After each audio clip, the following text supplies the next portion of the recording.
یتیم پوتے کی وراثت کا ایک ایشو ہے. یعنی یہ کیا سینیریو ہے کہ جیسے مثال کے طور پر آپ کے 3 بیٹے ہیں، ایک بیٹا آپ کا فوت ہو گیا، 2 زندہ. اچھا جو فوت ہوا ہے نا آپ کا بیٹا، اس کا ایک بیٹا ہے، یعنی آپ کا پوتا ہے، وہ زندہ ہے. تو کیا پھر جو آپ کا فوت شدہ بیٹا ہے، کیا اس کو اس کا پوتے کو ملے گا حصہ؟ یہ سوال ہے.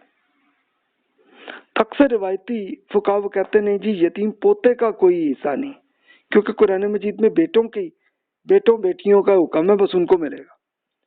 بعض روایتی فقہا کہتے ہیں نہیں جناب، ترکے میں سے کچھ رقم بچے گی تو اس میں سے جو بھی بیلنس اگر ہوا تو وہ پھر یتیم پوتے کو ملے گا.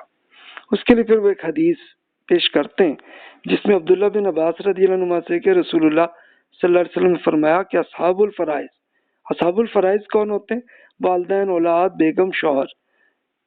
تو ان کو ان کا حق دینے کے بعد جو باقی بچے تو وہ قریب ترین مرد وارث کے لیے ہی ہے. یعنی قریب ترین مرد وارث وہ وہی ہوتے ہیں کہ آپ کے ابا ہوں یا بیٹے ہوں، ان کو ہی ہوگا. تو وہ اس لیے کہتے ہیں کہ جناب جو یتیم پوتا ہے اس کا کوئی تعلق نہیں. لیکن دور جدید کے اور قدیم بعض فقہا کہتے ہیں کہ جناب فقہا کا یہ اجتہاد ہے جس میں ان سے غلط فہمی ہوئی ہے. قرآن مجید میں اولاد کا ذکر ہے تو اس میں پوتا جو ہے وہ بھی تو اولاد ہے، اس لیے وہی حصہ ملے گا کہ جو اس کے والد کو ملنا تھا، لیکن اس کے والد فوت ہوئے تو بھی اس میں دادا سے جو حصہ ملنا ہے وہ آپ کو ملے گا وہی. اور دادا کو چاہیے کہ وہ اپنے یتیم پوتے کے لیے وصیت بھی کر لیں تاکہ احتیاط رہے نا معاملہ، تاکہ آئندہ کوئی پرابلم نہ ہو کہ پوتے کو ملے اس کا حصہ.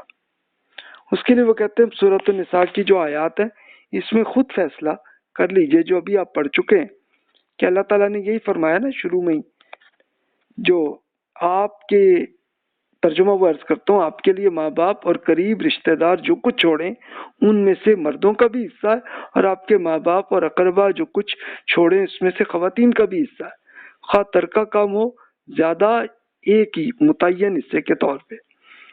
اور اس میں ظاہر ہے کہ آپ کا ایک بیٹا فوت ہوا ہے لیکن اس میں سے پوتا زندہ ہے، تو پھر جو آپ نے اپنے بیٹے کو جو کچھ دینا تھا تو اس کی وصیت آپ کر دیں اپنے پوتے کے لیے. پھر مزید ارشاد ہوا کہ یتیم تقسیم کے موقع پر اگر قریب بھی رشتہ دار کو یتیم مسکین بھی آ جائے اس میں سے بھی کچھ حصہ لازمی دے.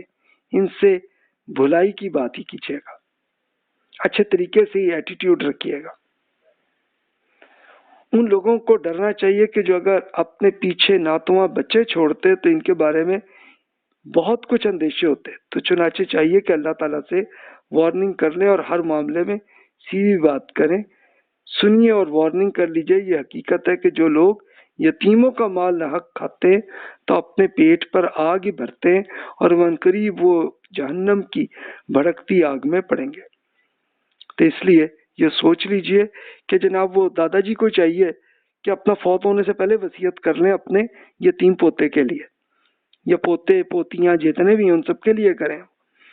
اور اسی طرح پھر اب وہ دادا جی فوت ہوئے ہیں تو اب ان میں سے پھر اس یتیم بچے کے جو چچا پھوپھیاں جو ہیں ان کو تو ملنا ہی ملنا ہے، لیکن ان کا بھی خیال کرنا چاہیے اپنے اس یتیم بھتیجے یا بھتیجی کو، اس کو لازمی دیں ان کو. تو اس لیے وہ کہتے ہیں کہ جناب اسی بیسس پہ ہی ٹھیک ہے کہ وہ ان کے والد صاحب تو فوت ہوئے تھے لیکن اب ان کے والد صاحب کو جو ملنا تھا وہی ان کے پھر اپنے بچوں کو مل جانا چاہیے. تو جناب بہرحال یہ اختلاف ہے لیکن فیصلہ آپ نے کرنا کہ انہوں نے اس بیسس پہ کیسے فرمایا. تو جناب جو سوالات ہیں میرا تکلف ای میل کر لیں.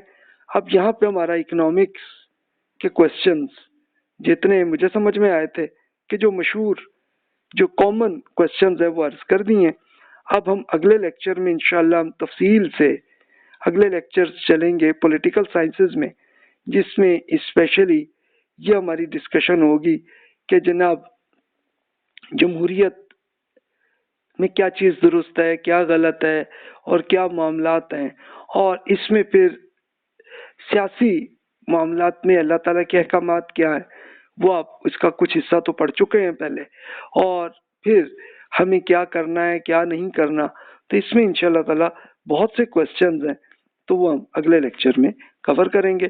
جزاک اللہ خیر واحسن الجزا۔